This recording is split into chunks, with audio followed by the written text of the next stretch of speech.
यह उसका जन्मदिन था और एम्मा ने हमेशा एक खास तोहफे का सपना देखा था। लेकिन जब उसकी दादी ने उसे पुरानी चीनी मिट्टी की गुड़िया दी तो उन्हें शायद ही पता था कि यह एक बुरे सपने की शुरुआत होगी।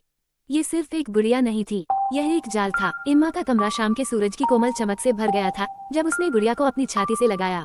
उसकी ठंडी बेजान आंखें उसे घूर रही थी जबकि वो मुस्कुरा रही थी। उसकी दादी ने उसे चेतावनी दी थी कि यह एक पुरानी पारिवारिक विरासत है, लेकिन उसने नहीं सुनी। उस रात अजीबोगरीब चीजें होने लगी।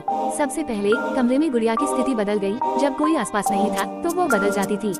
फिर फुसफुसाहट शुरू हुई। पहले तो धीमी, लगभग एक लोरी की तरह, लेकिन धीरे धीरे तेज और अधिक आग्रहपूर्ण होती गई, एम्मा का नाम पुकारते हुए। उसके माता पिता ने इसे उसकी कल्पना मानकर खारिज कर दिया, लेकिन एम्मा डर गई। एक शाम उसके पिता उसे देखने के लिए उसके कमरे में गए। वो स्तब्ध रह गया जब उसने गुड़िया को देखा। उसकी आंखें अब उसका पीछा कर रही थी। उसके चेहरे पर एक फीकी, डरावनी मुस्कान थी। लेकिन फिर गुड़िया बोल पड़ी, उसने मुझसे सब कुछ छीन लिया, अब मैं तुमसे सब कुछ छीन लूंगी। उस पल उन्हें सच्चाई का एहसास हुआ। गुड़िया प्रेतबाधित नहीं थी, वह प्रेतबाधित थी। अंदर की आत्मा कोई खोई हुई आत्मा नहीं थी। ये बदला लेने की आत्मा थी जो उस परिवार से बदला लेना चाहती थी जिसने सालों पहले उसके साथ गलत किया था। गुड़िया को पीढ़ियों तक आत्मा के प्रकोप को ढोने का श्राप दिया गया था। जैसे ही उन्होंने गुड़िया को जलाने की कोशिश की, वो और भी तेज हो गई। लपटें उसे छू नहीं सकी। हताश एम्मा के माता पिता ने उसे नष्ट करने की कोशिश की, लेकिन जैसे ही उन्होंने ऐसा किया, कमरा बर्फ की तरह ठंडा हो गया और रोशनी बुझ गई।